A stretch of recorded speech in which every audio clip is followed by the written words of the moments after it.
On the busiest Saturday morning of the year, I was steaming milk when the chime rang. Four faces I had not seen in 4 years walked in.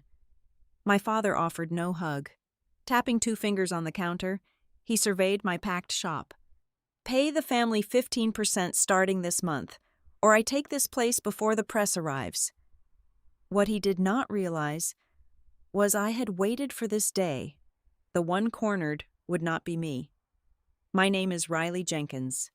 I am 34 years old, and the Lantern Cup is the only world that makes sense to me because it is the only world I built entirely by myself. On a brisk Saturday morning in Pittsburgh, my coffee shop did not just open, it erupted into a symphony of controlled chaos. The air was thick, heavy with the sharp, acidic bite of freshly ground Ethiopian espresso beans and the sweet, comforting warmth of brown butter pastry baking in the back ovens. The industrial espresso machine hissed like a caged beast, a continuous mechanical dragon breathing dry steam into steel pitchers of milk. Next to me, my lead barista slammed the metal portafilter into the rubber knockbox, a rhythmic, grounding thud that anchored the soaring noise of the room. The line of customers was a living, breathing entity. It stretched past the illuminated pastry display, wove strategically through the scattered oak tables, and pushed right up against the frosted front glass of the heavy oak door. I stood behind the mahogany bar, my absolute domain, orchestrating the madness with a conductor's precision. I wiped down the counter with a damp cloth, adjusted the slow drip rate on the glass-cold brew tower, and handed over a perfectly poured flat white, all in one fluid, uninterrupted motion. Every movement I made was precise, practiced, and deeply intentional. I had constructed this place from nothing but sheer grit, countless sleep-deprived night shifts, and the wreckage of my own severed past. I controlled the tempo here. Nobody rushed me. Nobody diminished my worth. Then, the heavy brass bell mounted above the front door rang. It was a mundane sound, a bright chime I heard hundreds of times a day. Yet this specific ring felt entirely different. It felt like a jagged drop of ice water slipping straight down my spine. I looked up from the metal ticket rail, my hands pausing mid-air over a stack of branded paper cups. My breath hitched, trapping itself painfully tight in my chest, refusing to release. Wade Jenkins, my father. Walking in right behind him, like a shadow afraid of the light, was Colleen, my mother. Her eyes darted nervously around the crowded room, refusing to settle on anything, especially not me. Then came Travis, the golden boy brother who could do absolutely no wrong in the eyes of our parents, and his wife, Amber, whose sharp heels clicked aggressively against my polished concrete floor. Four faces I had not seen, four voices I had not heard, in 4 long, agonizing years. They had systematically erased me from their lives, cut me out of family portraits, and left me for dead when I refused to drown with their sinking ship. Yet, here they were, striding through the sea of my loyal, regular customers as if they owned the very air inside the building. They did not look lost. They did not look remotely apologetic or remorseful. They moved with an arrogant, unearned familiarity that made the warm atmosphere in the shop instantly curdle into something sour and cold. The low, pleasant hum of weekend chatter began to die down around them. My customers instinctively stepped back, clearing a path, sensing the heavy toxic energy radiating from the 4 intruders. They bypassed the long line of waiting patrons entirely, blatantly ignoring the irritated sighs and sideways glances of people who had been waiting 15 minutes for their morning caffeine. Wade marched straight to the front of the main register, exactly where I stood. He did not look at the intricate, single-origin menu board I had hand-painted. He did not offer a tentative greeting, a fatherly hug, or even a hollow, face-saving apology for the 48 months of absolute, punishing silence. Instead, he planted his large hands wide on the wooden counter, leaning his entire body weight forward to physically invade my workspace. His dark eyes dragged over the packed room behind me, taking in the full tables, the glowing local reviews framed meticulously on the brick wall, and the sheer volume of cash flowing continuously through my registers. When his eyes finally snapped back to meet mine, they were cold, deeply calculating, and entirely devoid of any recognizable paternal warmth. "You are running a very nice, lucrative operation here, Riley," he projected, his chest puffed out, his voice booming across the counter. He did not care who was listening to us. In fact, he wanted them to listen. "Making quite a bit of money off family assets, aren't you?" The grinder behind me ground to a halt. For a split second, the only sound left in the coffee shop was the faint, ambient jazz playing from the ceiling speakers. The silence was deafening. I stared back at him, forcing my facial muscles into an absolute, unreadable mask, while my heart hammered a frantic, terrified rhythm against my ribcage. "Starting this very month," Wade continued, deliberately raising his volume another notch, weaponizing his deep voice to ensure every single patron and employee inside the Lantern Cup heard his decree clearly. "You will be transferring 15% of your monthly revenue back to the family. If you fail to do so, I will have my lawyers file a devastating suit before the week is over. We will drag you through court for stealing family recipes and exploiting your grandmother's legacy just to line your own selfish pockets. We will take this place from you before the press even arrives for your magazine shoot." It was a brutally calculated, highly theatrical strike. It was the first massive shockwave meant to paralyze my defenses. He spoke loud enough to humiliate me on my own territory, banking entirely on the ghost of the old Riley. He thought I would panic. He thought the crushing shame of a public family spectacle would force me to quickly usher him into the back office, begging for quiet, ready to blindly sign whatever legal paper he shoved in my face just to make the public embarrassment stop. He thought I was still the compliant, terrified girl he threw away in Louisville. But the woman standing across the mahogany counter from him was not that girl anymore. I had burned her away, roasting her out of existence along with thousands of pounds of coffee beans. I did not flush red with embarrassment. I did not raise my voice in defensive anger. I did not scramble frantically to cover his loud words. Instead, I slowly turned my head slightly toward my lead barista, Tori, whose eyes were currently wide with unadulterated shock, her hand frozen on the steam wand. "Keep pulling those shots, Tori," I instructed, my voice dropping into a deadly calm, perfectly steady register. "The line is getting long. Call out the order for the iced mocha and keep the line moving." Tori blinked rapidly, shook off her temporary paralysis, and immediately re-engaged the heavy espresso machine.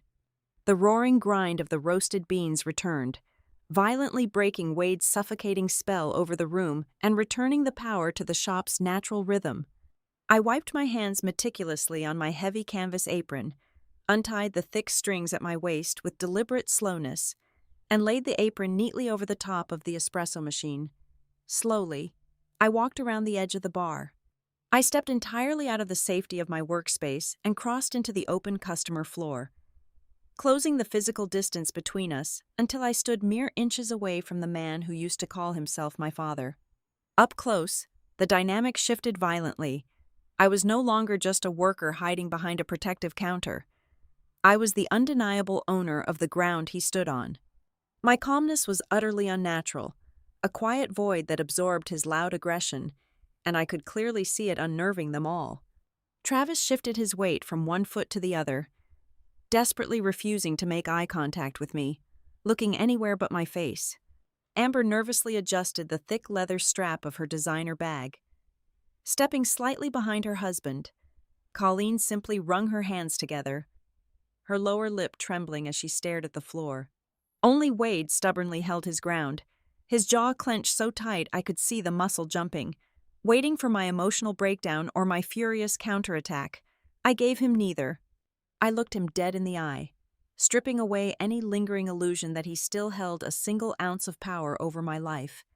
I let the silence stretch, letting him feel the weight of my absolute control over the space.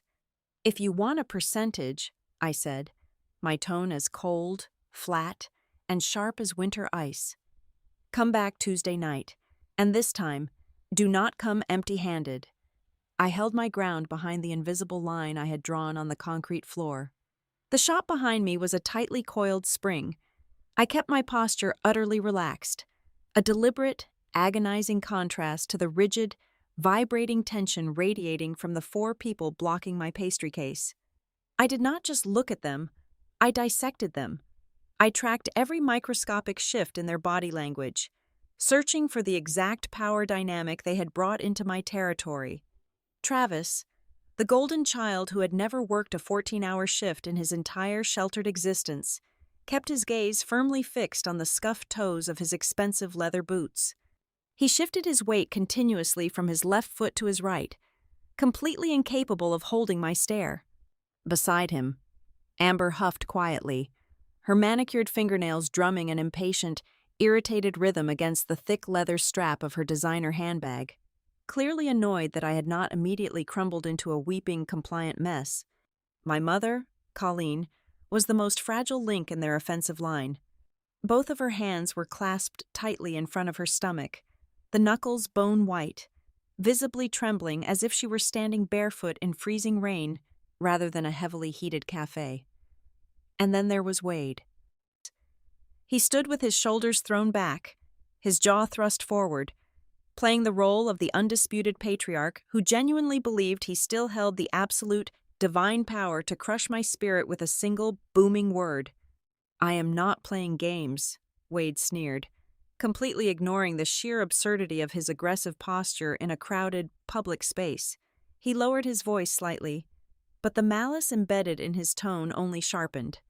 "I have undeniable proof. I have the documents, the timelines. We know exactly what you are doing in this little shop of yours. You are using Grandma June's recipe book. You took the exact coffee shop business model that was developed by the Jenkins family. You took our intellectual property, slapped a trendy new name on it, and thought we would simply never find out." The sheer audacity of his words tasted like cheap copper in my mouth. Grandma June's recipes. The independent business model. The very things I had bled over, typed up during exhausted midnight shifts while the rest of them slept peacefully, were now being brazenly claimed as their grand familial creation. He spoke with such unwavering, aggressive conviction that, for a fleeting second, I almost marveled at his terrifying capacity for self-delusion. But I kept my expression locked into a blank, unyielding mask. Letting him see a single flash of anger would be handing him a loaded weapon.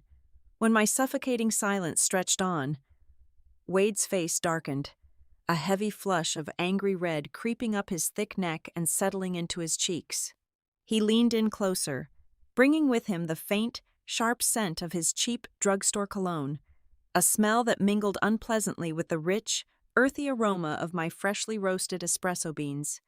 "If you refuse to cooperate, if you try to fight your own blood," he hissed, his voice dropping into a guttural, ugly threat, "I will personally contact the editors at the regional food magazine. I know they are scheduled to come here for a massive cover shoot this Thursday.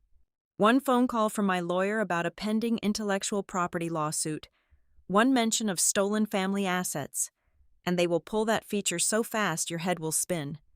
Your little media boom will be dead before it even prints." The specific mention of the magazine shoot hit me like a solid punch to the ribs, though I forced my body to remain perfectly still. I did not let a single muscle in my face twitch. The regional magazine feature was my most closely guarded secret. It was the catalyst that was going to take the Lantern Cup from a successful neighborhood spot to a highly profitable citywide destination. I had only finalized the date a week ago. This meant their sudden arrival on my busiest Saturday was no tragic accident. This was not an impulsive, angry road trip driven by sudden resentment. This was a highly calculated, carefully researched corporate ambush. They had tracked my success, studied my schedule, identified my most vulnerable, high-stakes moment, and walked in specifically to hold a sharp knife to the throat of my greatest achievement. Behind them, the atmosphere in the shop had grown suffocatingly tense. My customers were fiercely loyal, a tight-knit community of blue-collar workers, late-shift nurses, and neighborhood locals who had watched me build this place cup by cup over the last 4 years. A large man in a worn canvas jacket, a regular who came in every single morning for a black drip coffee, took a heavy, deliberate step forward. His face was thunderous, his hands balling into large, tight fists at his sides. He opened his mouth to intervene, ready to throw Wade out onto the pavement for disrespecting my space and disrupting the peace. I immediately caught his eye and gave him a sharp, imperceptible shake of my head. I raised one hand, palm down, silently but firmly demanding he stand down. I appreciated his fierce loyalty, but I refused to win this altercation by hiding behind the protective muscle of an angry crowd. I needed to dismantle this threat with cold, hard facts and unwavering control, not raw, unpredictable public sentiment. The regular reluctantly stepped back, crossing his massive arms over his chest, his eyes burning holes into the back of Wade's head. The thick, heavy silence settled over the room once more. The sheer suffocating pressure of dozens of hostile eyes staring at the four of them finally broke the weakest link in their chain. "Wade," Colleen suddenly whispered. Her voice was thin, reedy, and vibrating with an intense, frantic anxiety. She reached out, her trembling fingers lightly brushing the sleeve of his heavy coat. "Wade, please, do not do this here. Let us just go. People are watching us." It was a tiny, fragmented sentence, but it echoed loudly in my mind. It was the absolute proof that this attack was not a unified, impenetrable front. She was terrified. She was wavering. There was a structural crack in their foundation, and I filed that crucial piece of information away for later. Wade violently jerked his arm away from her touch, his dark eyes never leaving my face. He reached inside the breast pocket of his coat and pulled out a single, folded piece of thick white paper. With a harsh, arrogant flick of his wrist, he snapped it open and slammed it flat onto the wooden counter directly between us. "This is a standard draft agreement," he commanded, tapping the crisp paper with a thick, demanding index finger. "It legally binds you to remit 15% of your gross monthly revenue back to the family business, starting immediately. Sign it right now." We walk away. The magazine shoot happens without a hitch, and we let you keep playing boss in this little shop. Refuse, and I burn it all to the ground. Staring at that stark piece of paper, my stomach violently contracted. It was a visceral, sickening reaction. 4 years ago, he had stood in our old family kitchen, pushing a very similar document across a scratched linoleum table, demanding my signature on a lie that would have ruined my entire life. He had used the exact same tone, the exact same manipulative blend of parental authority and veiled, malicious threat. He fully expected the old version of me to surface, to grab the pen out of sheer, blinding panic and sign away my soul just to keep the fragile family peace. I did not look at the paper again. I did not even glance at the dense block of text. I kept my eyes locked onto his, perfectly steady, perfectly cold. I slowly reached out, my movements painfully, deliberately slow. I picked up the draft agreement by the very edge, folded it neatly perfectly in half, and then folded it in half again. I placed the small, useless square of paper gently next to my digital cash register. "If you want to talk percentages and binding contracts," I said, my voice projecting clearly over the low, mechanical hum of the commercial refrigerators, adding ironclad finality to the condition I had set moments ago. "You bring the actual legal documents, not a printed piece of trash, to the back office on Tuesday night, after hours. I will not have my business disrupted by tantrums." Wade stared at me, his face twisting into an ugly, unfamiliar mask of genuine shock. He had completely lost control of the narrative, and his brain was scrambling to process the absolute failure of his intimidation tactic. He opened his mouth to shout, to double down on his empty threats, but the heavy, hostile silence of the room, combined with the furious glare of my loyal customers, finally penetrated his thick skull. Without another word, he spun on his heel and marched toward the glass door. Colleen scrambled frantically after him like a frightened bird fleeing a storm. Amber followed, her sharp heels clicking a rapid retreat against the concrete. Travis was the last to turn. For a brief, agonizing second, His eyes finally met mine. There was no brotherly love there, no quiet regret. There was only the bitter, toxic resentment of a man who realized the person he used to step on was now standing significantly higher than him. He paused with his hand gripping the heavy brass door handle. He leaned slightly back toward me, a vicious, ugly sneer twisting his handsome face. "You stole from the family once," Travis spat, his voice dripping with pure, unadulterated venom, projecting loud enough to ensure the final word belonged to him. "Do not force us to make this a big deal." The door swung shut heavily behind them, the brass bell ringing one final, mocking time. The shop remained utterly silent for a long moment, the air thick with the residue of their sudden poison. Travis's words hung in the air, a toxic, heavy accusation that threatened to choke me. "You stole from the family once." It was a filthy, meticulously calculated lie, a deliberate, twisted inversion of the truth. But as I turned back to face my espresso machine, my hands gripping the cold steel edge of the counter until my knuckles turned white, I realized his poisonous parting shot had just forcibly kicked open the heavy, rusted iron door to a past I had spent 48 months desperately trying to bury.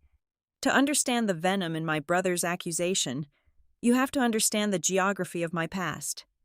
4 years ago, my reality was rigidly confined to the humid, grease-stained walls of Jenkins Hearth in Louisville, Kentucky.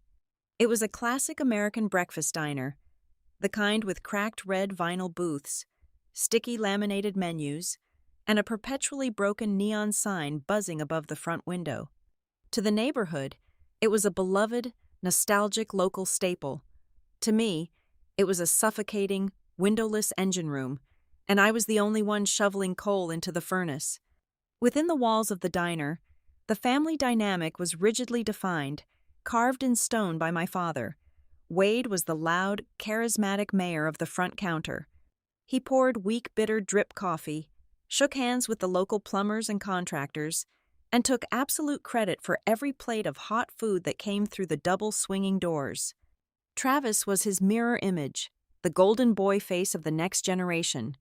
Travis possessed a $1 million smile and absolutely zero work ethic.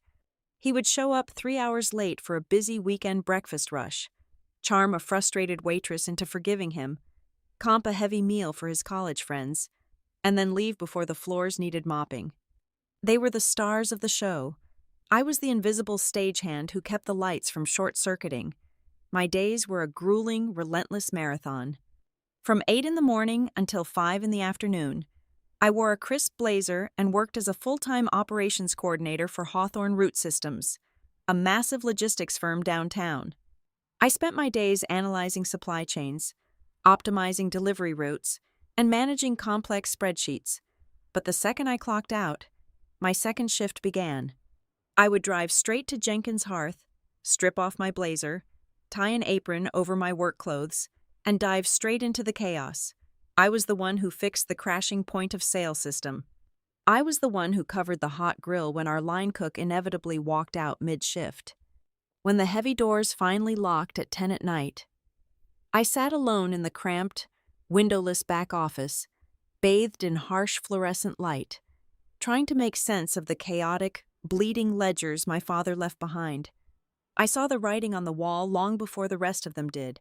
The profit margins on 2 egg breakfasts and endless coffee refills were shrinking violently. The wholesale supply costs were rising rapidly, and our core customer base was aging out. We needed to pivot, or we were going to drown. That was when I began designing the Lifeline. Drawing from my corporate logistics background and a deep, quiet obsession with specialty coffee, I started drafting a completely new business model. I envisioned an independent, modern coffee shop that combined high-margin craft beverages with elevated, artisanal pastries. It was not just a vague, hopeful idea. It was a fully realized, 50-page operational blueprint. I spent 6 agonizing months writing that plan between midnight and 3 in the morning. I calculated the precise daily customer flow required to break even. I mapped out the entire supply chain for ethically sourced, single-origin beans. I developed a comprehensive brand strategy, shifting our identity from a tired, greasy spoon to a modern, lucrative hub. I poured every ounce of my corporate experience and my desperate hope for a better life into that heavy white binder. When I finally presented the binder to Wade, hoping for a single sliver of validation, he barely flipped past the executive summary. He gave me a dismissive pat on the shoulder, told me it looked nice enough, and locked it in his desk drawer. But 2 weeks later, I stood by the kitchen door and listened to him hold court with our wholesale meat supplier. Wade leaned against the counter, his chest puffed out, loudly declaring that he had a brilliant new vision to expand the Jenkins brand into the highly profitable craft coffee market. He recited my profit margin projections verbatim, framing them as his own sudden strokes of genius. Later that same week, Travis cornered me by the walk-in refrigerator, casually mentioning that when the new shop opened, he expected to be named the director of operations. He assumed my grueling, unpaid labor was simply a mandatory family tax, a foundational stepping stone laid down solely for him to walk across. The stolen credit stung deeply, but the financial rot beneath the surface was what truly terrified me. As I pushed for the coffee shop expansion, I desperately tried to clean up the diner's books to prepare for bank scrutiny. What I found in those ledgers was a disaster of negligence and willful ignorance. Wade ran the business like a personal, unregulated piggy bank. I found thousands of dollars in cash withdrawals with zero corresponding receipts. He was pulling cash straight from the daily registers to pay for personal truck repairs and weekend hunting trips. Worse, I discovered he was deliberately shorting the kitchen staff. He would manually adjust their clock-in times on the computer to avoid paying mandatory overtime, and he frequently pocketed portions of the front-of-house tips to cover his own missing inventory costs. I confronted him late one Sunday night, laying the highlighted payroll reports and missing cash logs out on his desk. I demanded we implement standard, transparent accounting practices immediately. I told him we had to pay the dishwashers their rightful legal wages and stop the unreceipted cash bleed, or we would never secure a legitimate commercial expansion loan from any reputable bank. Wade did not even look at the paperwork. He leaned back in his leather chair, crossed his arms, and glared at me with deep, patronizing irritation. He told me I was too rigid, too obsessed with corporate rules. He explicitly stated that taking a little off the top was the undeniable right of the owner, proudly declaring that this is exactly how a family business operates in America and has run for years. All right. He waved me out of his office, completely dismissing my severe legal warnings as the hysterical complaints of a glorified bookkeeper. That was the exact moment the seeds of our absolute destruction were planted deep in the soil. I had meticulously engineered the entire foundation for our salvation. I built the boat that could carry us out of the flood. But the power to steer that boat, the legal authority and the public voice to tell the story of the business, remained entirely in the hands of two men who viewed me as nothing more than a highly efficient, entirely disposable tool. The only person in that building who truly saw me was my grandmother, June Jenkins. While Wade and Travis dominated the dining room floor, June ruled the prep kitchen in the back. She was a quiet, fiercely observant woman who communicated through the precise measurement of flour and the slow reduction of fruit syrups. She watched me haul 50-pound bags of raw sugar. She watched me stay late to scrub the heavy grease traps when everyone else had gone home. Most importantly, she watched me experiment. After the diner closed, when the massive industrial ovens were finally cooling down, June and I would stand shoulder to shoulder under the dim yellow kitchen lights. I shared my vision for the new shop with her. Instead of dismissing me, she rolled up her sleeves. We spent countless late nights translating her rustic, generational baking knowledge into modern, high-end pastry concepts. We perfected a brown butter cornbread recipe that could sit in a display case all day without drying out. We balanced the harsh acidity of cold brew coffee with a delicate, infused maple syrup she had been making for decades. She kept detailed, meticulous notes on everything we did, logging the exact habits, preferences, and flavor profiles of the local Kentucky palate. She recognized my talent, and more deeply, she recognized my quiet, desperate hunger for independence. One damp Tuesday evening in late November, just a few weeks before the entire family structure violently collapsed. June asked me to stay behind. The diner was dark, silent except for the heavy, rhythmic hum of the commercial refrigerators. She walked slowly over to her personal locker, her arthritic hands fumbling slightly with the metal combination lock. She pulled out a heavy battered vintage tin box, the paint chipped and faded from years of kitchen grease and flour dust. She carried it back to the stainless steel prep table and pushed it gently across the cold metal toward me. Inside were dozens of stained, handwritten index cards. They were her life's work, the master copies of every syrup, every dough, and every flavor profile we had perfected together. I looked up at her, confused and hesitant to take something so deeply valuable. June reached out, her warm, calloused hand resting heavily over mine, pressing my fingers firmly against the cool tin lid. She looked at me with an intense, sorrowful clarity. "There are some things," she said, her voice quiet but ringing with absolute, unshakable certainty, "that should only be given to the one who knows how to respect them." Late December brought a bitter, biting cold to Louisville, and the diner was freezing. The central heat had been turned off after hours to save money on the utility bill. I was huddled in the cramped, windowless back office, illuminated only by the harsh blue glare of the ancient desktop monitor. The commercial loan application for the massive coffee shop expansion was due to the bank the very next morning. The loan officers required a solid, unbroken trail of financial health spanning the previous 12 months. Wade had confidently handed me a sealed manila envelope earlier that afternoon, containing the official tax filings and the polished profit and loss statements his accountant had prepared. All I had to do was attach our internal point-of-sale data, organize the appendices, and sign off as the project coordinator. But as I lined up the columns on my master spreadsheet, a cold, heavy knot formed at the base of my stomach. The numbers did not align. The discrepancy was not a minor rounding error. For 8 consecutive months, the gross revenue Wade was reporting to the bank was vastly inflated. He was claiming thousands of dollars in monthly profit that simply did not exist anywhere within our internal operating systems.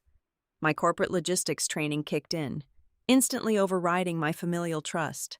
I stopped looking at the polished financial summaries and dug straight into the raw, unfiltered administrative data. The deeper I went, the more the air in the tiny office seemed to thin out, leaving me gasping for breath. I tracked the digital footprints Wade had carelessly left behind in the management software. He was not just skimming petty cash from the register, he was actively manufacturing a completely fictitious financial reality. I found the hidden subfolders where he had permanently altered the payroll records. He had systematically shaved hours off the shifts of our lowest-paid kitchen staff and dishwashers to falsely reduce our operating costs on paper.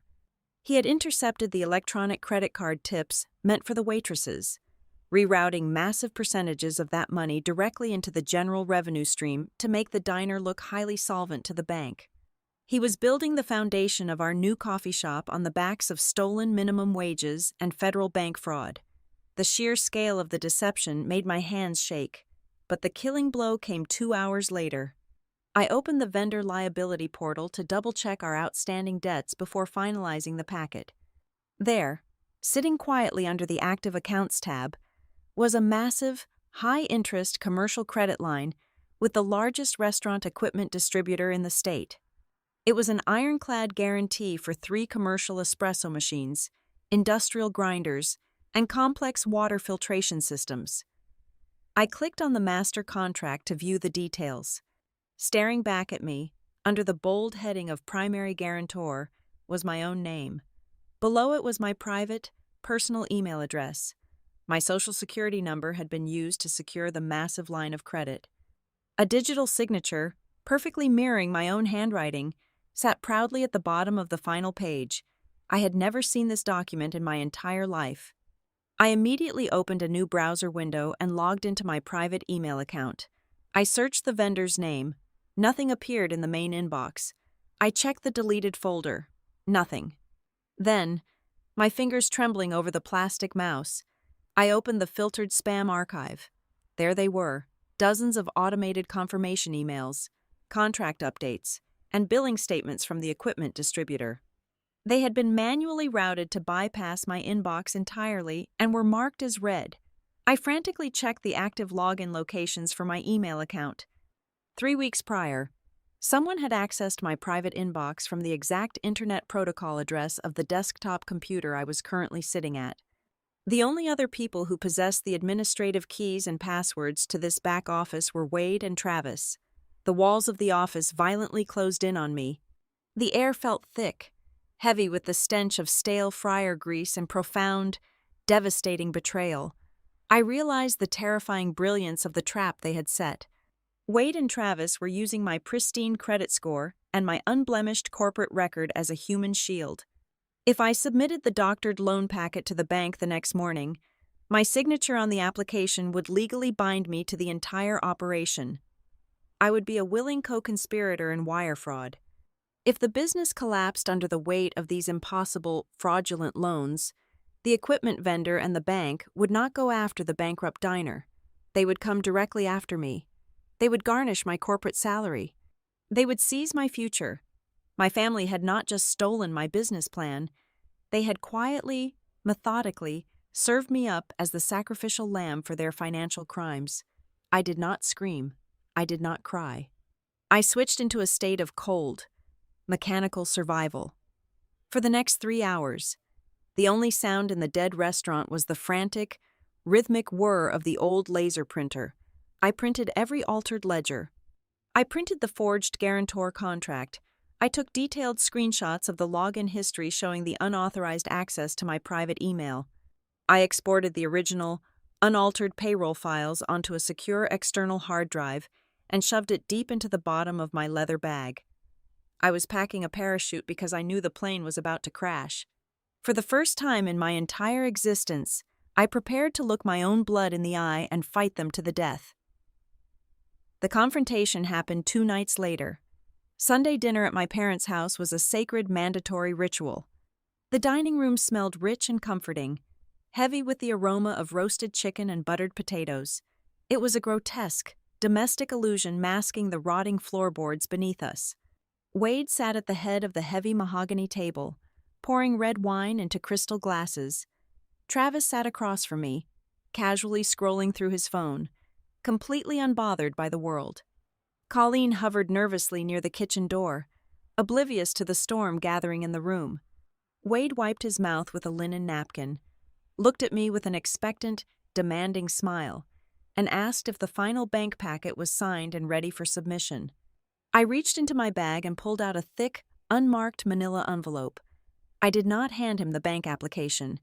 I slid the envelope across the polished wood table. Wade opened it. I watched his confident, arrogant smile fracture and dissolve as he flipped through the printed security logs, the forged vendor contract, and the highlighted payroll discrepancies. At first, he tried to laugh it off, deploying his trademark boisterous charm. He vehemently denied forging my signature, claiming it must have been an automated error by the vendor's software.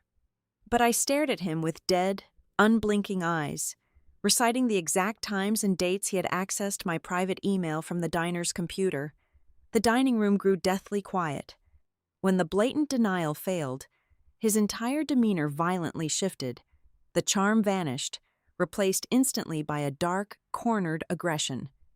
He leaned over the table, his face flushed deep red. He slammed his fist down, rattling the silverware against the porcelain plates. He stopped denying the fraud and started aggressively justifying it. He called it a flexible approach to business. He claimed it was a temporary, necessary maneuver to push the family through a brutal economic phase.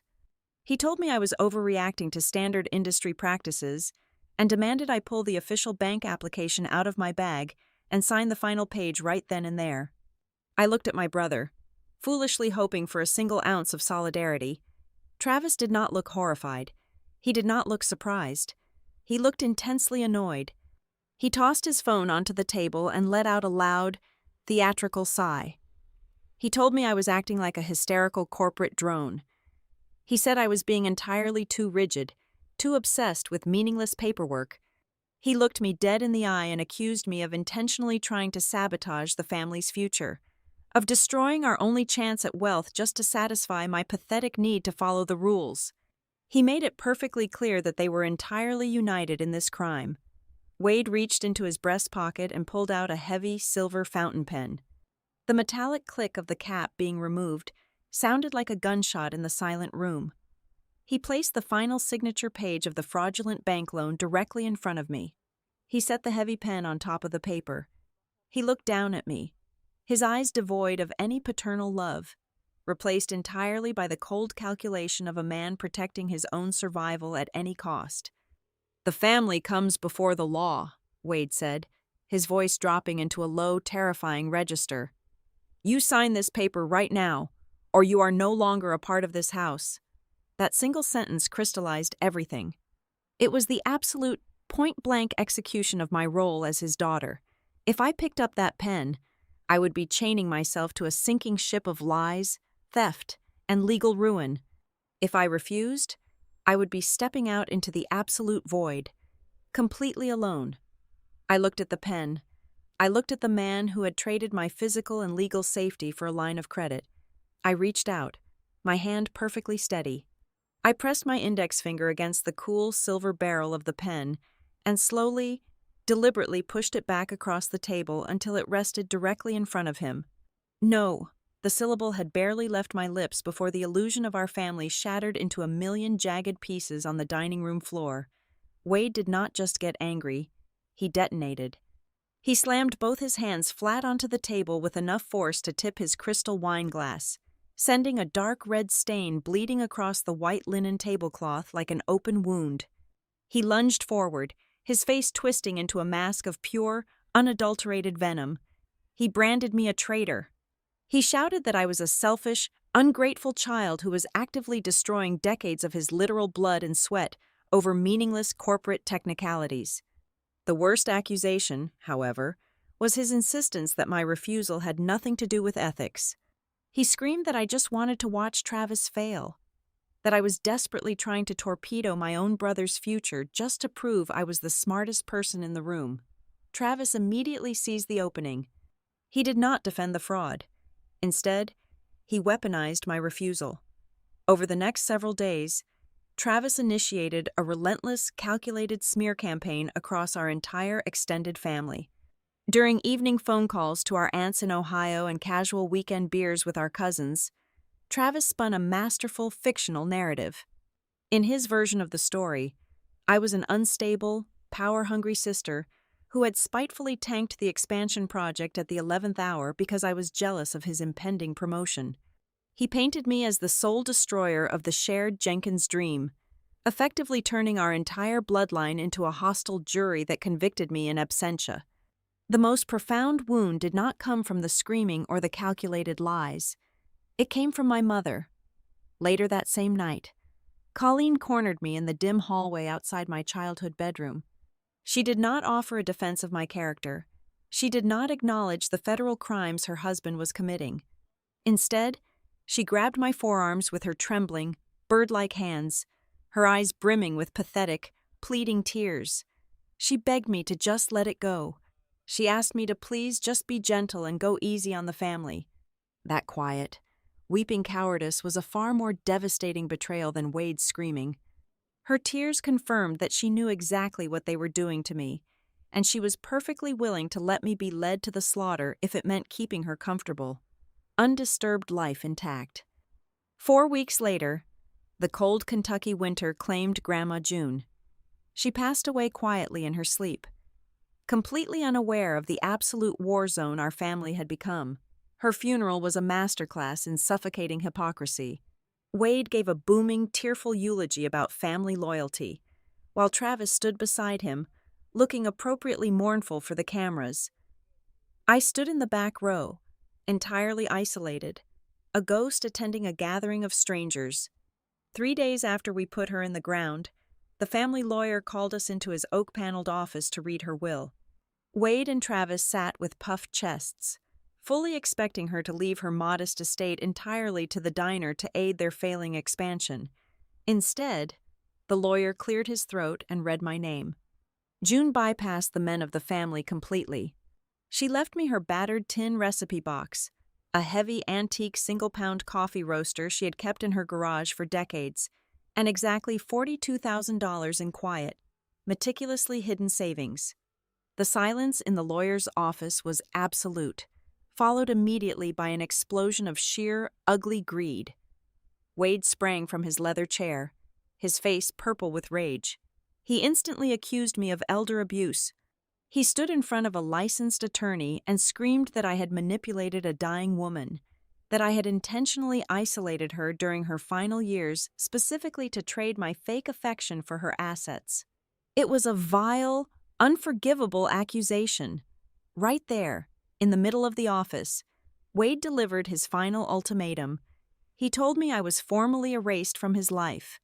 He banned me from every future holiday, every gathering, and every family milestone. He looked at me with absolute disgust and stated that I was no longer a part of the Jenkins family unless I handed over the external hard drive containing the evidence of his fraud and surrendered June's money to the diner. I did not argue. I simply walked out of the office and severed the infected limb. I moved out of Louisville in a single weekend.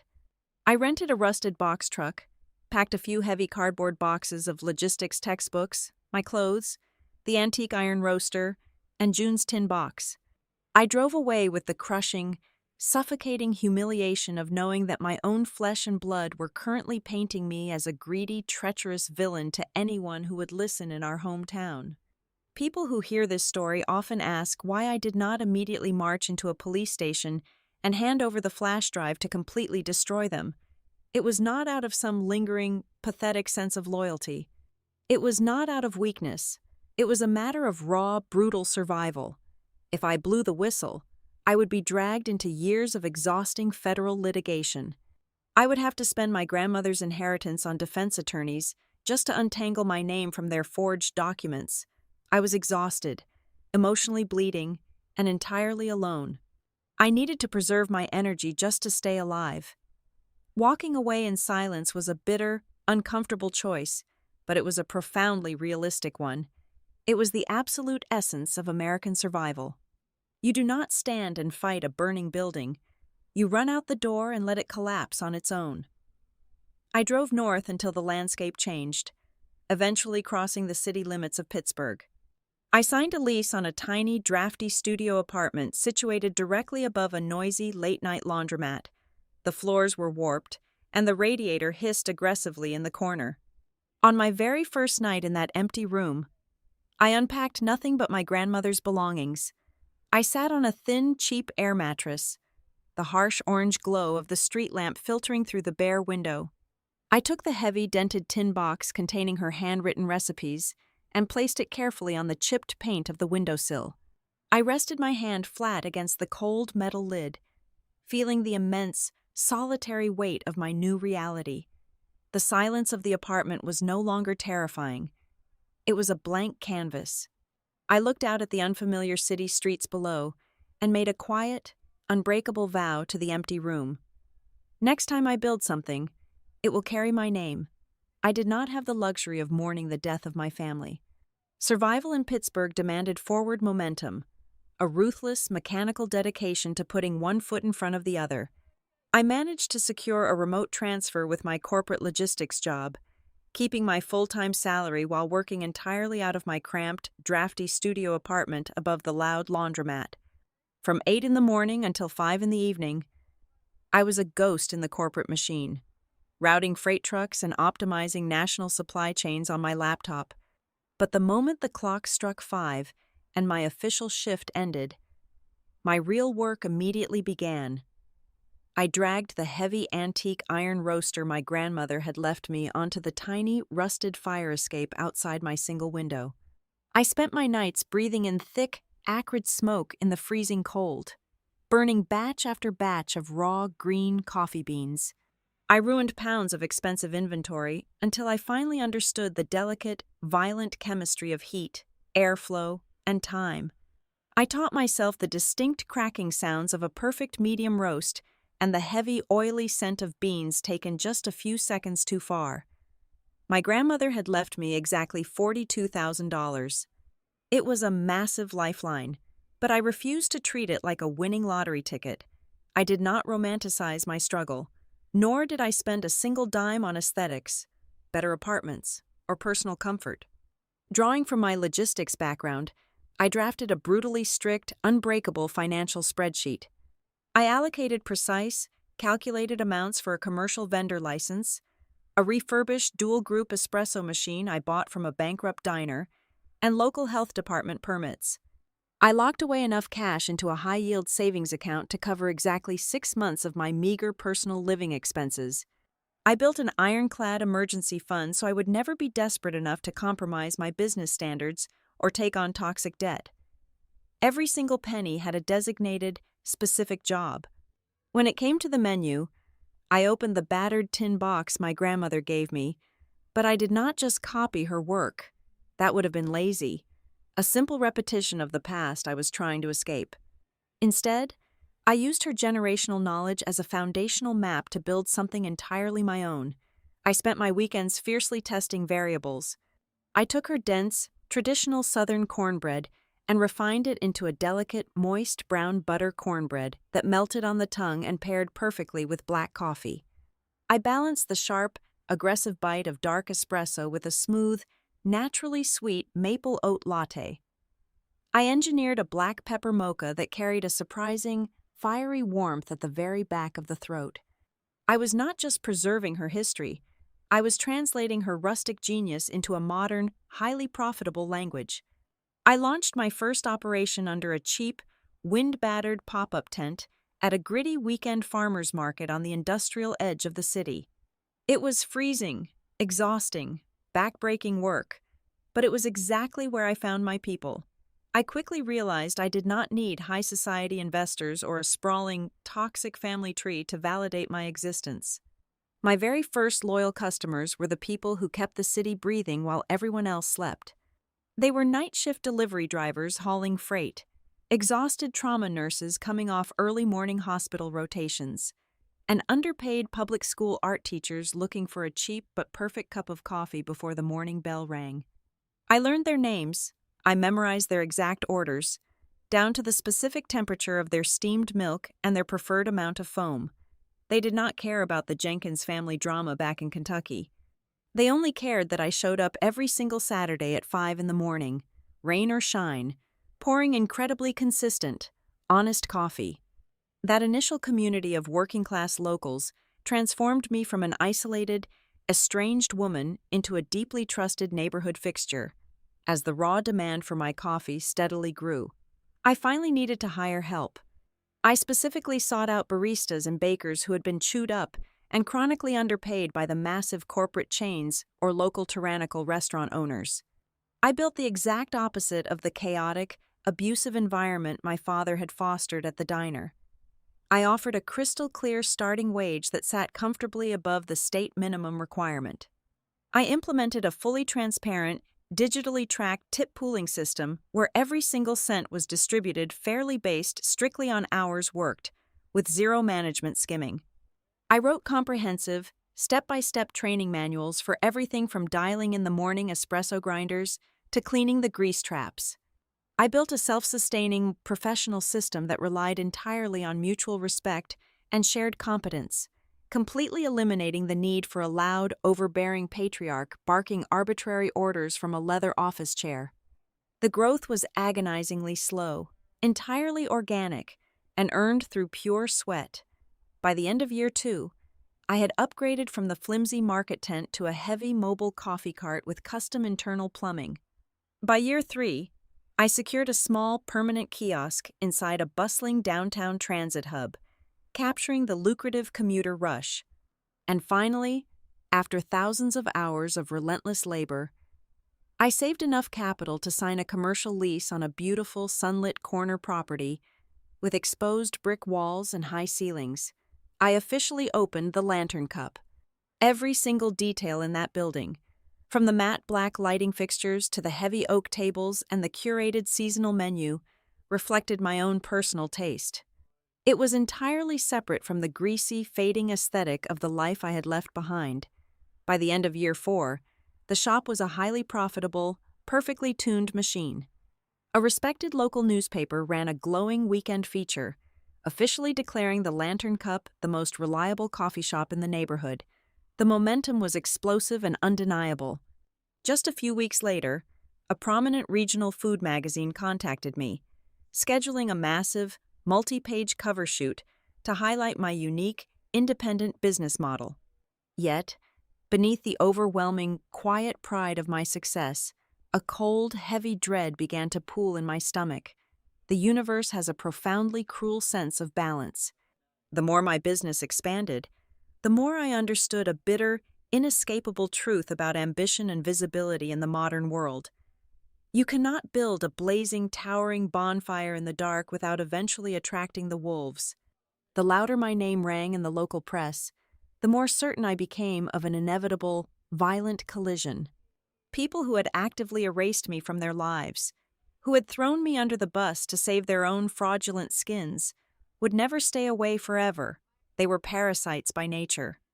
I knew that sooner or later, they would catch the scent of the clean money and the glowing prestige I had built entirely with my own two hands.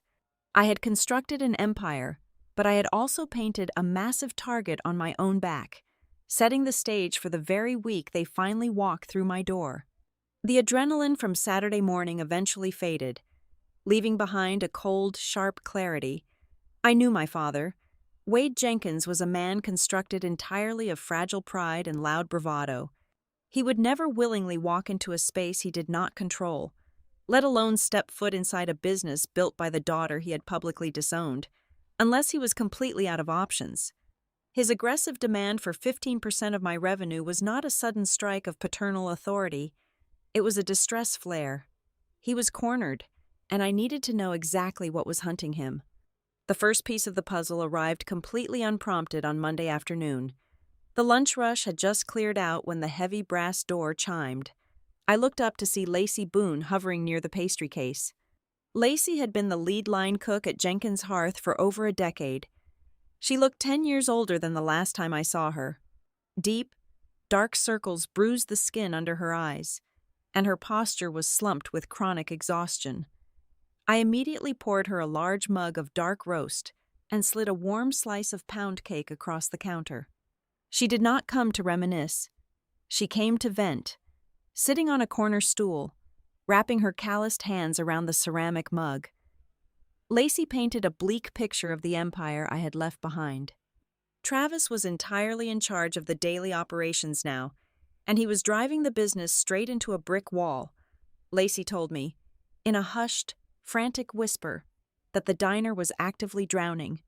Travis was constantly juggling funds, moving cash from one depleted account to another just to keep the lights on. The primary meat supplier had placed them on a strict cash-on-delivery basis because 3 consecutive checks had bounced. To patch the massive holes in their daily cash flow, Travis was drastically cutting the hours of the kitchen staff, forcing one person to do the work of 3. Just last week, he had desperately tried to sell the refrigerated delivery van for a fraction of its actual value just to make the Friday payroll. Her words confirmed my suspicions, but hearsay was not enough to build a defense. I needed hard, undeniable data. As soon as I locked the shop doors at 7 o'clock that evening, I sat down at my small metal desk in the back office, opened my laptop, and went hunting. I started with the state and county public records databases. It took less than 20 minutes to uncover the absolute wreckage Wade and Travis had caused. The diner was bleeding out publicly. I found 2 separate, active civil lawsuits filed against the company by former dishwashers for systemic wage theft and unpaid overtime, the exact illegal practices I had begged Wade to stop years ago. Further down the registry, I discovered a massive, crippling state tax lien placed on the property, but the most damning document was buried in the county clerk's commercial real estate files. The massive commercial loan they had taken out for the failed expansion project, the very same loan they had tried to fraudulently tie to my name, was in the final stages of pre-foreclosure. They were roughly 90 days away from the bank seizing the entire property. The picture was becoming clear, but the true depth of their malice did not reveal itself until I dug into the Federal Intellectual Property Registry. I typed the Jenkins family name and my grandmother's name into the search bar. The screen loaded, and the results hit me like a physical blow to the chest. Exactly 6 months ago, Wade had quietly filed a comprehensive trademark application. He was attempting to legally claim ownership of the phrase June's heritage. Even worse, he had filed a specific patent application for a commercial-infused maple syrup. It was not just any syrup. The chemical breakdown listed in the public filing was a crude, slightly altered version of the exact brown butter and maple reduction I had perfected and currently served in my highest-selling lattes at the Lantern Cup. My heart hammered against my ribs as I paid the small digital fee to download the full 70-page application packet. I scrolled past the legal jargon and the trademark logos until I reached the detailed business model description attached to the back of the file. As I read the paragraphs on the glowing screen, the air in my office seemed to freeze. The operational structure, the projected profit margins, the specific demographic targeting, and the layout for a modern, high-end pastry and coffee service were not merely similar to my work, they were identical. Wade had taken the exact business plan I had written during those exhausting midnight shifts 4 years ago, changed the title font, and submitted it to the federal government as his own proprietary creation. They did not just want to siphon my money, they were actively trying to rewrite history. They wanted to steal the legal foundation of my current success and retroactively claim they had invented the Lantern Cup. I leaned back in my chair, staring blindly at the harsh white light of the monitor. My mind raced, connecting the stolen business plan, the looming bank foreclosure, and Wade's sudden appearance in my shop. Then, the final, horrifying mathematical equation clicked perfectly into place. 15%. Wade had loudly demanded exactly 15% of my gross monthly revenue. It was not a random number pulled from thin air to punish me. I remembered the strict covenants of commercial restaurant loans from my days analyzing logistics and finance. To secure a desperate debt restructuring program and avoid total foreclosure, a failing business had to prove to the bank that they had secured a new, reliable stream of incoming capital. The standard industry requirement to offset a high-risk commercial default was exactly 15% of a verified, highly profitable gross revenue stream. Wade did not come to my shop out of a twisted sense of family fairness. He did not care about Grandma June's legacy. He had driven all the way from Kentucky because the bank was holding a loaded gun to his head. He intended to use my thriving, clean business as a financial oxygen tank to resuscitate his dying diner. He wanted to legally bind my revenue to his sinking ship, to save his golden boy from bankruptcy and preserve his pathetic illusion of power. The absolute cruelty of the realization washed over me, cold and heavy. If I gave in to the public pressure, if I let the lingering guilt of family ties soften my resolve, I would become exactly what they had always intended me to be. I would be nothing more than a human automated teller machine, endlessly dispensing cash to a father and brother who had gladly destroyed my reputation to protect their dirty, fraudulent empire. They had isolated me, smeared my name to everyone we knew, and left me with absolutely nothing. Now that they were drowning in the consequences of their own incompetence, they expected me to throw them a life preserver made of my own blood and sweat. The lingering ghost of the frightened, compliant daughter I used to be evaporated completely, replaced by something much harder. I did not feel fear anymore. I felt the cold, calculating precision of a woman going to war on her own terms. I reached across the metal desk and picked up my cell phone. I scrolled through my contacts until I found the name of the corporate attorney who had helped me incorporate the Lantern Cup 2 years ago. I pressed the call button and listened to the line ring twice. Delia Crow speaking, her sharp professional voice answered through the speaker. Delia, it is Riley Jenkins, I said, keeping my voice perfectly level, stripping away any trace of emotion. I need you to come to the shop on Tuesday night after we close. My family is coming back, and they are trying to force me into a revenue-sharing agreement to cover up their own commercial bankruptcy. I heard the rustle of paper on her end of the line as she immediately shifted into legal mode. Do you want me to draft a cease and desist letter to start the negotiations? She asked quickly. I stared at the stolen business plan glowing on my laptop screen. I am not going to negotiate, I replied, my tone leaving absolutely no room for debate. I am going to let them do all the talking. Delia Crow did not deal in emotional family drama. She dealt exclusively in paper trails, digital footprints, and ironclad liability. When she arrived at my apartment early Sunday morning, she brought 2 massive cups of black drip coffee and a forensic determination to dismantle my father's extortion attempt piece by piece.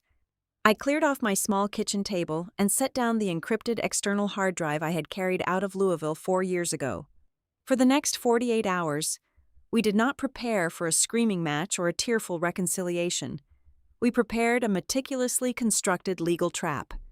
We started with the original business plan Wade had submitted to the Federal Trademark Office. Delia extracted the raw file of my original coffee shop proposal from the hard drive. We ran a deep metadata analysis. The digital timestamps were absolutely undeniable. The creation date on my document predated Wade's federal filing by exactly 42 months. Every single keystroke, every revision history log, and every financial spreadsheet pivot table was registered under my personal administrative user profile, tied securely to my old corporate logistics laptop. But the defensive evidence was only the beginning.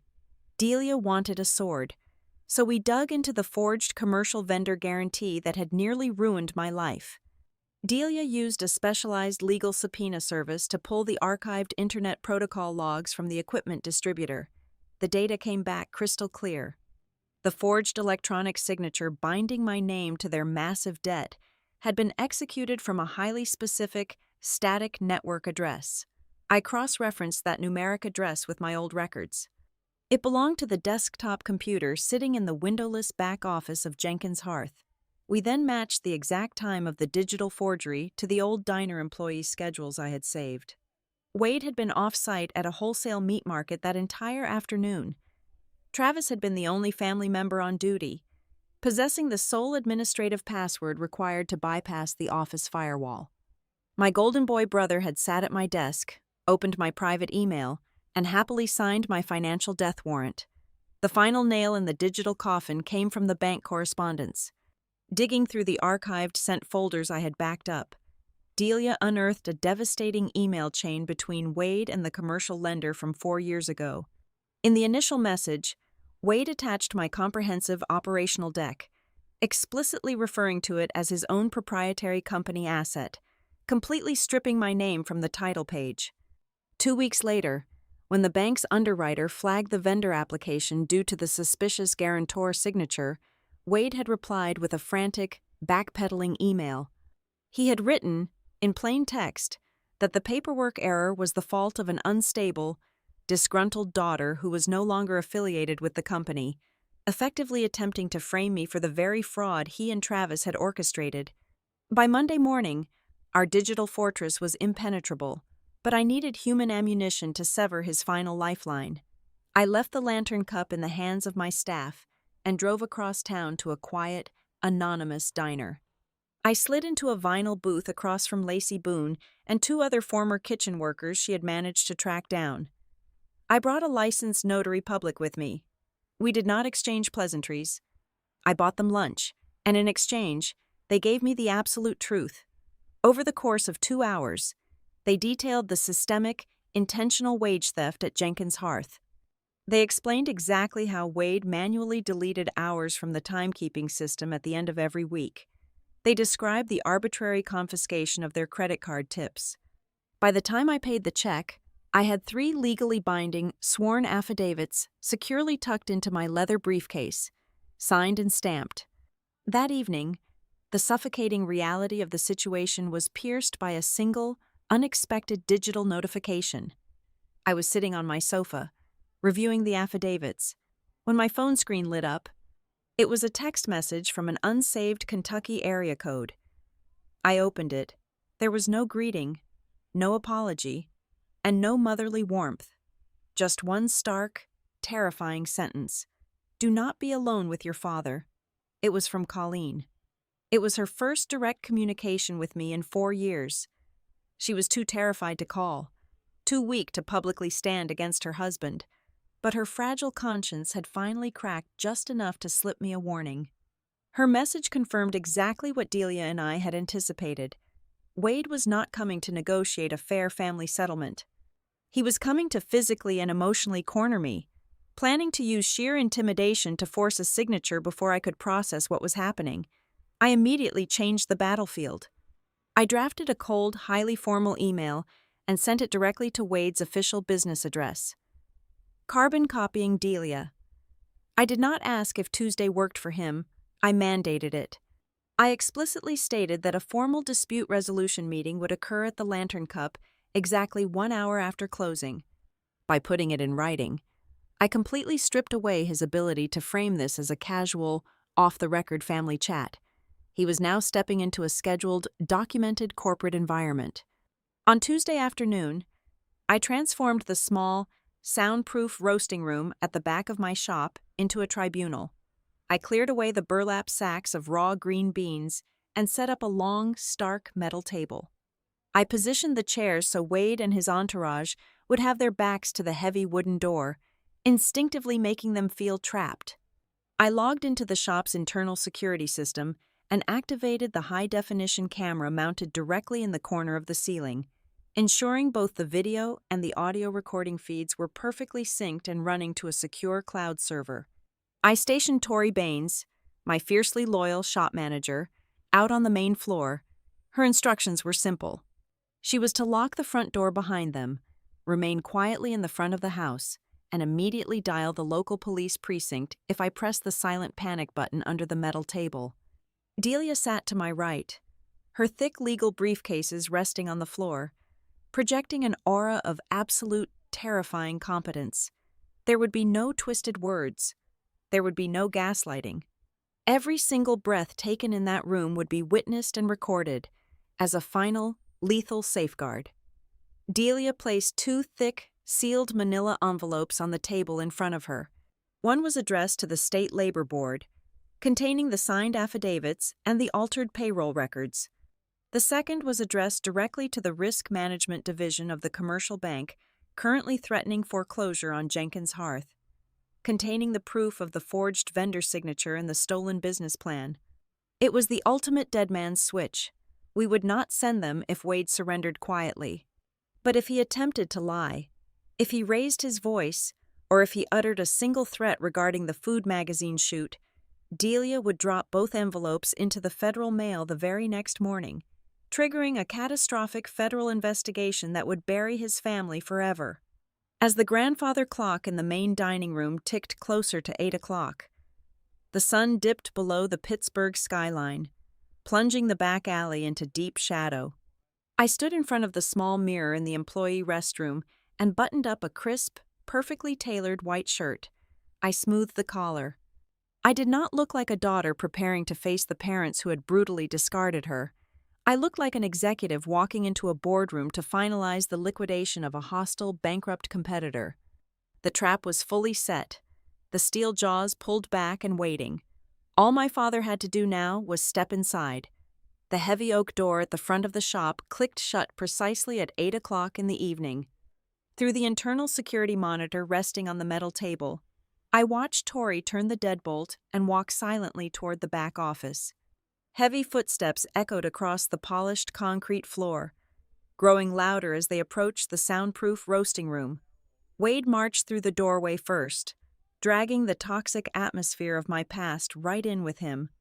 Travis followed closely, his chin tilted up in that familiar, unearned arrogance, while Amber trailed behind, her eyes darting nervously around the sterile, brightly lit room.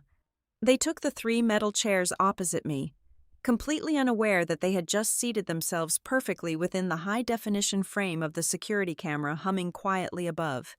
Wade did not waste a single second on pleasantries.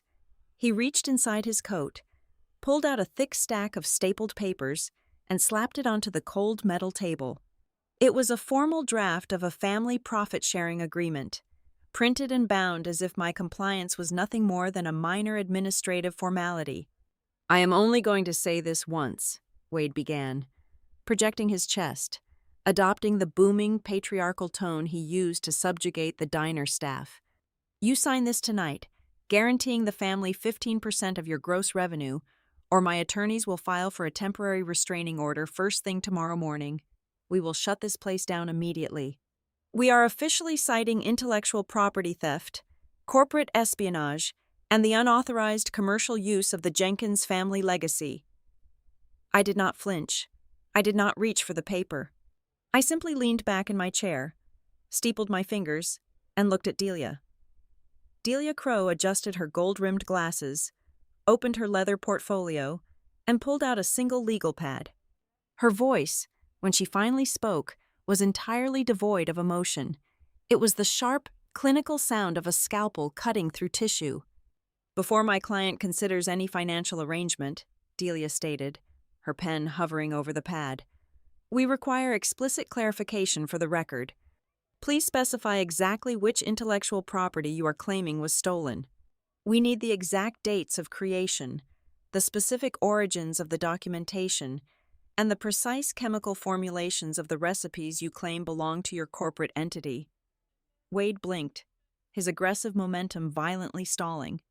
He looked at Delia, then at me, clearly not expecting to face a forensic interrogation right out of the gate. "It is family property," Wade sputtered, his face flushing a dull red. "It is my mother's legacy. I am the patriarch of this family. I have the ultimate right to the recipes developed under my roof. She learned everything she knows in my kitchen. Paternal authority is not a recognized legal metric for copyright ownership. Mr. Jenkins," Delia replied smoothly, not missing a beat. "Do you have dated, signed commercial documents proving your proprietary ownership of these specific coffee and pastry formulas?" Wade slammed his hand on the table, resorting to volume when logic failed. "I do not need pieces of paper to prove she robbed us." Travis, sitting beside him, completely lost whatever fragile patience he possessed. He leaned forward, his face twisted in a vicious sneer, completely failing to recognize the legal trap closing around them. "You owe us this money," Travis shouted, pointing a shaking finger directly at my face. "You deliberately lost us that massive commercial expansion loan 4 years ago. You crippled the family business because you were too selfish to sign one piece of paper, and now you are getting rich off our ideas." The room fell dead silent. Delia stopped writing. She looked up slowly, a terrifying, predatory smile touching the corners of her mouth. Travis had just handed us the keys to his own execution. "Ah," Delia said softly. "You are referring to the commercial equipment guarantee." Delia reached into her briefcase and pulled out a thick, transparent folder. She did not slide it across the table. She dropped it flat in the center with a heavy, authoritative thud. "This is the digital forensic analysis of the electronic signature applied to that specific vendor liability contract 4 years ago," Delia announced, her voice ringing off the metal walls. "We subpoenaed the Internet Protocol logs from the distributor. The signature legally binding my client to a massive financial debt was executed from the internal network address of your diner, at an exact hour when my client was documented to be working at her corporate logistics job across town." Wade's mouth fell open. The blood drained entirely from Travis's face, leaving him looking like a ghost. Delia pulled out the second sheet of paper. "Furthermore, we have the corresponding employee shift logs from that exact day. Mr. Wade Jenkins was off-site. The only individual present in the building with the administrative clearance to bypass the internal firewall and access my private email was you, Travis." The dynamic in the room shattered and reversed in a fraction of a second. Wade and Travis were no longer the intimidating family patriarch and the golden heir demanding their rightful tribute. They were two men staring directly down the barrel of a federal felony investigation for identity theft and wire fraud. "If you proceed with any intellectual property claims," Delia continued, her tone dropping to a lethal whisper, "we will immediately submit this evidence to the federal bank investigators and the state prosecutor. You are not here to demand money. Gentlemen, you are here to negotiate your freedom." Panic, raw and unfiltered, seized Wade's features. His breathing grew shallow and rapid. Realizing his legal threats were completely dead, he desperately pivoted to the only weapon he had left: emotional manipulation. "You used your grandmother's money," Wade yelled, his voice cracking with desperate rage. You used June's life savings to build this place. That money belonged to the family you owe us for the capital you stole from her deathbed." I finally broke my silence. I leaned forward, resting my forearms on the cold metal table, looking directly into his panicked, sweating face. "Grandma June left that money explicitly to me in her legally binding will," I said, my voice as hard and unyielding as concrete. "I did not steal a single dime. And I never once used the Jenkins name to sell a single cup of coffee. I built this entirely outside of your shadow." Before Wade could scream another accusation, the heavy wooden door to the roasting room slowly creaked open. Every head snapped toward the sound. Colleen stood in the doorway. She was entirely alone, clutching a faded, grease-stained manila envelope tightly against her chest. She looked terrified, her shoulders shaking uncontrollably beneath her thin wool coat, but she stepped into the room and closed the door firmly behind her. "Colleen, get out of here," Wade barked, his face twisting with furious confusion. "This is not your place." My mother did not look at him. She walked slowly toward the metal table, her eyes locked onto mine. For the first time in my entire life, I saw a flicker of genuine, unshakable resolve behind her chronic fear. She reached out with trembling fingers and laid the old envelope gently onto the table, directly in front of Delia. "These are the original pages," Colleen whispered, her voice shaking but completely audible. "From June's private notebook. The ones Wade could not find when he filed his paperwork." Delia opened the envelope and carefully extracted several yellowed, flour-dusted pages covered in my grandmother's elegant cursive handwriting. Delia scanned them quickly, her eyes widening slightly before she read the contents aloud for the record. "These are detailed developmental notes," Delia stated clearly. "Signed and dated by June Jenkins.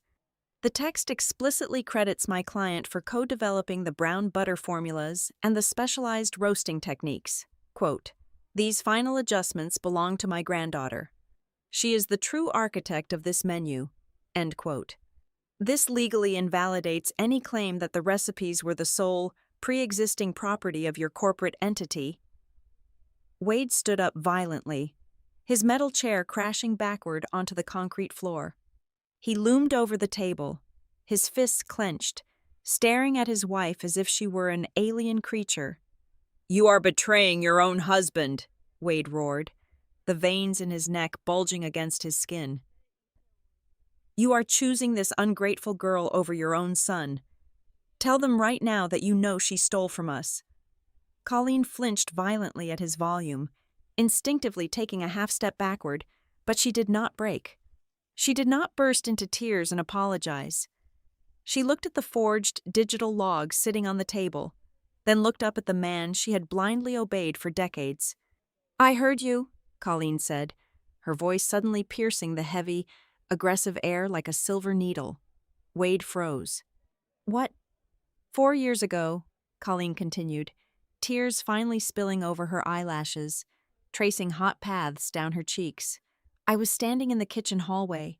I heard you tell Travis to use her computer account. I heard you tell him to forge the vendor signature to save the loan. I stayed silent because I was a coward, but I will not let you take her business away from her today." The room went entirely still. The absolute, undeniable truth had just been spoken aloud by the one person Wade had always assumed he completely controlled. His own wife had just provided the verbal testimony needed to seal his federal indictment. Travis put his head in his hands, letting out a quiet, pathetic whimper of utter defeat. Amber stared at her husband in absolute, horrified disgust. Wade looked around the room, his eyes wild, darting from the security camera to Delia's legal briefs, to his weeping wife, and finally to me. He was completely stripped of his armor, exposed as a fraud, a thief, and a tyrant whose empire had finally crumbled into dust. But instead of surrendering, Wade chose destruction. His face twisted into a mask of pure, unrestrained malice. He kicked the fallen chair out of his way and marched toward the heavy wooden door. He stopped in the frame, turning back to look at me with eyes full of poisonous, burning hatred. "You think you won because of some paperwork?" Wade spat, his voice dropping into a guttural, terrifying register. I built you. I know exactly how to break you. Tomorrow morning, I am calling every single reporter, every supplier, and every customer in this city. I will tell them exactly what kind of ruthless, manipulative monster you truly are. I am going to play dirty, and I am going to make sure this entire city burns your precious shop to the ground." He slammed the heavy door behind him, the sound echoing through the roasting room like a final, declaring cannon shot.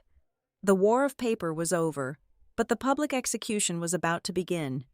The sun rose on Wednesday morning, painting the exposed brick walls of the Lantern Cup in a warm golden light.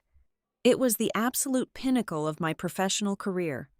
The regional food magazine crew was already actively setting up massive white light reflectors and adjusting camera lenses near the front pastry display case.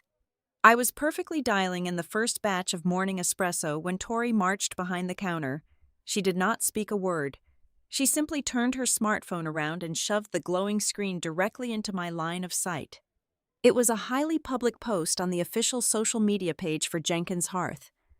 Wade had pulled the trigger. The text was a vile, brilliantly manipulative piece of fiction. He openly accused an unnamed estranged family member of orchestrating a malicious, calculated campaign of corporate espionage. He claimed that this specific individual had stolen deeply guarded, generational recipes from a dying woman and was now shamelessly building a lucrative hipster empire on the ashes of her own grandmother. Within minutes, the post had garnered hundreds of shares across our old Kentucky hometown, and the digital whispers had rapidly bled over into the local Pittsburgh community pages. My regular neighborhood customers were starting to stare down at their phones, casting confused, uneasy glances toward the espresso bar.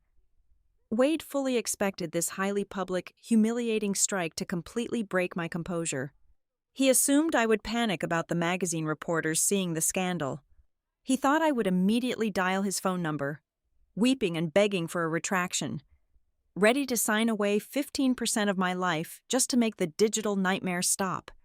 What my father fundamentally failed to understand was that he had not backed me into a corner. He had just handed me the final, irrefutable key to his own absolute destruction. By publishing that defamatory statement in a public forum, he provided the exact legal catalyst I needed to bypass any informal mediation. I did not shed a single tear. I did not halt the magazine photo shoot for even a second. I calmly wiped down the steel steam wand, walked into my private back office, and dialed Delia Crow. I gave her a single, two-word directive: send them. The retaliatory strike was not emotional. It was a display of terrifying, mechanical corporate efficiency. Within 1 hour, Delia dispatched the heavy, certified overnight envelopes we had prepared in the shadows. The State Labor Board received the sworn, notarized employee affidavits detailing systemic wage theft, accompanied by the digitally altered payroll spreadsheets.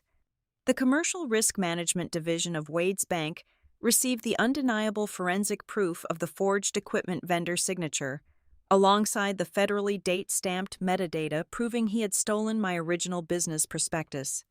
Finally, Wade's own corporate attorney received a massive, ironclad cease and desist packet loaded with Colleen's devastating verbal testimony and the Internet Protocol logs, proving Travis had committed federal wire fraud. The corporate guillotine fell with breathtaking, brutal speed. The financial institutions did not care about Wade's loud, patriarchal bravado. They only cared about protecting their liability. By Thursday afternoon, the Lantern Cup was packed with the chaotic post-lunch rush when the heavy oak front door violently swung open. It was Travis. He looked entirely unraveled, a hollow shell of the arrogant golden boy who had sneered at me just 2 days prior. His expensive designer shirt was deeply wrinkled, his hair was disheveled, and he was physically sweating in the air-conditioned room. He completely bypassed the long line of waiting customers and slammed both of his hands onto my front wooden counter. He was hyperventilating, his eyes wide with a horrifying, raw panic. The bank had immediately frozen their entire debt restructuring process upon receiving the fraud evidence. Their corporate accounts were entirely locked. Their primary wholesale meat and produce suppliers had caught wind of the impending federal labor investigation and instantly halted all incoming deliveries. They were entirely paralyzed, completely incapable of opening the diner for the vital weekend service. Travis looked at me, his chest heaving, desperately searching my face for the compliant, forgiving older sister he used to walk all over. He begged me to call Delia off. He pleaded that they were going to lose the commercial building, that he was going to lose his comfortable salary. At that exact moment, staring into his terrified eyes, Travis finally realized the absolute truth. He realized that my 4 long years of total silence was never a symptom of weakness or fear. It was a terrifying, calculated restraint. I had simply stepped back and allowed them to dig their own massive grave, and now I was burying them in it. I did not offer him a free cup of coffee. I did not offer him familial absolution. I stared at him with dead, unblinking eyes and told him to leave my property before I had the local police arrest him for trespassing. He stumbled backward, his shoulders slumped, and fled out the door. The final, formal mediation took place on Friday morning inside the sterile, glass-walled conference room at Delia's downtown law firm. Wade sat across the massive polished mahogany table. He looked like a deflated, hollowed-out balloon. The booming voice was gone. The intimidating posture had completely collapsed. Yet, true to his deeply toxic nature, he desperately tried to play his final pathetic card. He leaned slightly across the table, his voice cracking, attempting to appeal to the very concept of blood he had weaponized against me for my entire life. He begged me to formally withdraw the federal legal packets. He claimed that if I let the labor board and the bank proceed, I would completely tear the Jenkins family apart forever. I looked at the man who had gladly offered me up to a federal prison sentence just to secure a shiny new line of credit. I did not yell. The absolute, frigid calmness in my tone hit him significantly harder than a physical strike. "I am not tearing this family apart," I said, my voice echoing off the cold glass walls. "You tore it apart 4 years ago, exactly on the night you tried to force me to sign my name to your lie." I pushed a single, crisp legal document across the table. It was not a negotiation draft. It was a mandatory treaty of absolute surrender. The terms were brutally simple and entirely non-negotiable. First, they were legally required to immediately drop all fabricated public accusations, permanently delete the social media posts, and issue a formal drafted retraction to the community. Second, Wade had to sign a legally binding admission that I was the sole, uncontested creator and legal owner of the Lantern Cup. Third, he was required to permanently abandon all federal trademark claims related to Grandma June. And finally, the killing blow Wade was legally forced to commit to immediately liquidating a significant portion of his commercial kitchen assets, specifically to fully back pay the stolen wages of Lacey Boone and every other minimum wage worker he had systematically robbed. Wade stared at the typed document. He was completely trapped in a cage of his own making. If he refused to sign, Delia would hand the forgery and wire fraud evidence directly to the district attorney for immediate criminal prosecution. For the absolute first time in his entire miserable existence, Wade Jenkins had to put his legally binding signature on a piece of paper where he possessed absolutely zero control over the outcome. His hand shook violently as he clicked his silver pen and signed his absolute, undeniable defeat. The aftermath was profoundly clean and deeply satisfying. Jenkins Hearth completely lost their coveted expansion property to the bank foreclosures. The board of their remaining, heavily downsized diner forced Travis to permanently step down from his operational role due to his gross financial negligence. The most surprising casualty was their marriage. Colleen finally packed her bags, moving into a small, quiet apartment on the complete opposite side of Kentucky, refusing to spend her final years anchored to a ruined tyrant. As for me, I kept my shop. I kept my pristine reputation. I kept my name. The regional magazine cover story ran the following month, featuring a beautiful full-page spread of my grandmother's vintage iron roaster sitting proudly on my front counter, and the Lantern Cup exploded into the most profitable financial quarter of its existence. When the shop's 4-year anniversary arrived, I sat in my back office and looked at the massive revenue numbers on my computer screen. I took exactly 15% of the gross profits from that entire celebratory week. I did not send a single dime of it back to Kentucky. Instead, I used those funds to officially establish a permanent, zero-interest emergency relief foundation for local Pittsburgh food service workers who were actively facing wage theft and corporate abuse. I took the exact percentage my father had attempted to use to extort and destroy me, and I permanently transformed it into a powerful living symbol of the one thing his family never possessed: absolute, unyielding justice. Thank you for listening to my story. Please let me know in the comments where you are listening from so we can interact and share our thoughts. And do not forget to subscribe to the Violet Revenge Stories channel, like the video, and support even more by hitting the hype button so the story in this video can be heard by many more people.